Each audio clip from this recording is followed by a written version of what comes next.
All right, everybody, so here is probably one of my favorite topics to talk about is tidewater fishing. So I actually broke the Maryland state record tidewater bass that held since 1979 by almost 2 pounds, okay, on tidewater. So I have spent countless hours fishing many different tidal systems.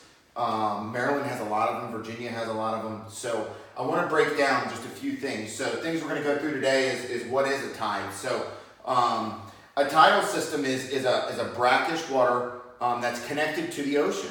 That the water flows up, you have high tides and you have low tides. So in a normal day, you have a primary tide and you have a secondary tide, okay? And this would be your high tide and this would be your low tide, okay?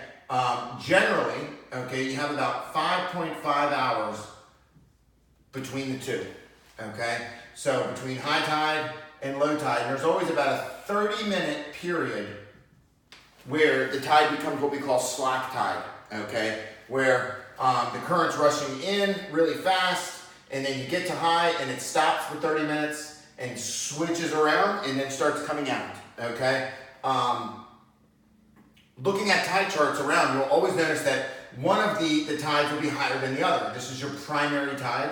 This is your secondary tide. So what you'll notice is one of the tides during the day is going to be stronger because you're going to have a higher influence of water. So looking at tide charts is very effective. And look, a lot of times it'll have like a 3.0 feet. It'll have a level at which the tide goes. And it'll have a 0.0. And you can forecast this out, okay? There's predictions of, you know, what the high tide is going to be at timing during different areas, okay? So we have ocean, we have a river system, okay? And the tide turns and changes as you come up. So, you know, down here along the closer to the ocean side, you may have a high tide that's at 10 a.m., okay? And as you work up the river, it may be 10:30 a.m. And as you work further up the river, it may be 12:30 p.m., okay? So you can have a big variance as the water moves in, and then this falls, and it all follows. And then it moves in, and then it falls, okay? So very important to notice your time differences, okay? And a couple things you need to really pay attention to because there's a couple key times, particularly during this changing period of the 30 minutes, whether it be on full high or full low, that is a real window that you want to maximize because that's really where fish reposition and bait becomes disoriented and larger fish tend to bite at the turns of the tides, no matter if it's high or low. Because some spots you can only reach during high tide, so you may have a 30-minute window when the fishing is very good. And then again on low tide, when everything is sucked down to one area, you may find that the fishing is even better during those times. So there's key windows, thing about tide fishing. The other thing that I want you to realize is in tidewater places, a lot of times the most productive areas to fish are community holes. Believe it or not. There is no magical spot that is tucked away in a secret spot. Very rarely does that ever happen. The majority of the time, what it is timing. You're at the right place at the right time and the fish bite. So the fear of, oh my gosh, a boat was sitting on that spot all day long doesn't bother me, okay? Because I know that if I go there at the right time and make the right presentation, that those fish can turn on and bite, which is really cool, okay? Because tidewater fishing, there are a lot of people fish on top of each other, okay? So always keep that in mind. Never be discouraged if you see a boat already there and fish all day. When you pull up, every 20 minutes or so, the fish move around. So it can be a completely different spot depending on the tide.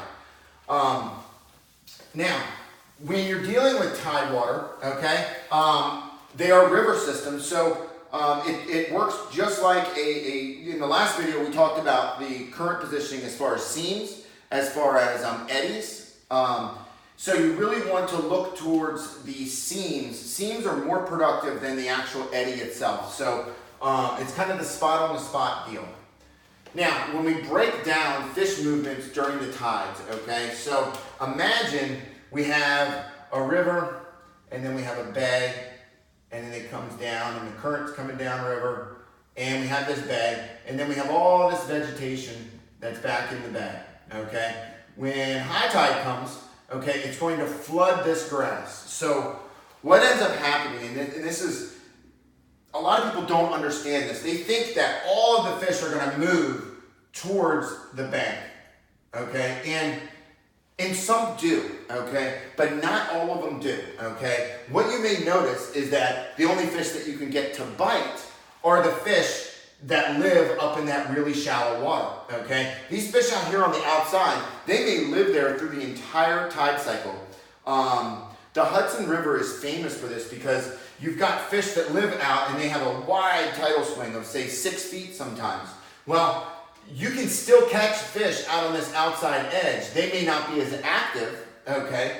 But don't think of it as you have this herd of fish that move in and move out. Think of it more as these fish become more active during high tide, and these fish become more active during low tide, because that is what they're conditioned to as their feeding time. So don't always think that the fish are going away from you, okay? Think of it more as where are the most active fish right now, okay? And I think you'll have much more success fishing a river if you really use that mindset. So remember, not all the fish are transient with the tide, okay? They know, because it's very predictable, that in 5 hours that the bait's going to come back to them, so they just hold tight. And they just hunker down, and then when the water comes back out, the bait comes back to them, and they start eating again. So don't always think that the fish move with the tides, okay? Now, another thing that I want to talk about, okay, is the difference between hardcover and vegetation. So when you're fishing a tidal water, they're very fertile, okay? They generally have lily pads, grasses, milfoil, hydrilla, laydowns, docks, rocks, okay? Now, spring of the year and say water temperatures between 35 and 60 degrees, I am primarily fishing hardcover, okay? Almost exclusively.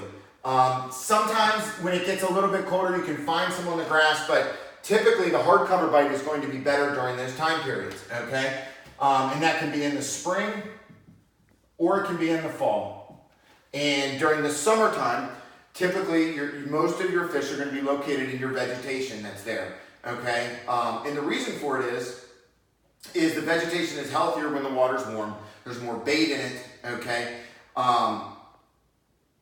Fish will always be located in a tidal system on some type of cover, but the majority of fish during the summertime will tend to get off of the hard cover. The first frost or two of the year, or the more unstable the weather is. So if you have a bunch of fronts, or you have a lot of rain, high water, muddy water, I don't care what time of year it is, I'm going to focus on hard cover. So when I look at conditions that you sometimes see where you have the wind blows the tide out and you have these really, really wild swings of tides, okay? What I'm going to be fishing are my drop-offs, okay? So anything with depth of water that drops steep, okay? Because those fish don't relocate as much.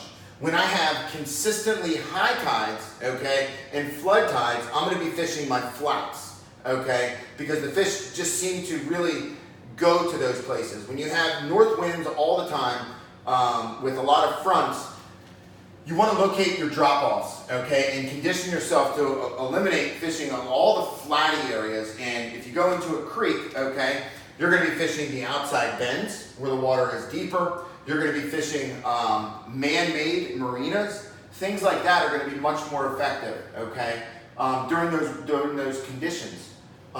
Seasonal movements, okay? My favorite season to fish tidewater bass is in the wintertime. I don't care if you're fishing the Chickahominy, down in the Red River, fishing way up any of the rivers, okay? During the wintertime, the fish need to get out of the current.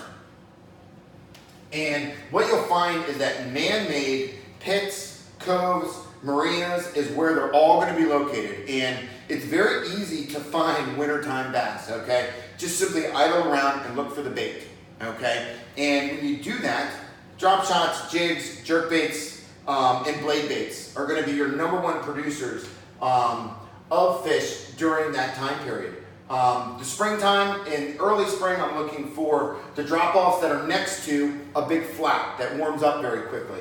Okay, the more stable the weather, the more flat or, arrowheady type banks that I'm looking for, the more, volatile the weather is. I'm looking for rocks, wingams, hardcover, docks, things like that, because the fish are more predictable and they're easier to catch. Okay, I have also included on the next page of this all of the baits that I recommend, I throw. You can ask any of the people that know me, these are the baits that I throw every single time. I don't have to really find new baits because in tidewater it's all about just finding the fish. And fishing through the tide and finding out when is going to be the time period that they bite best, okay?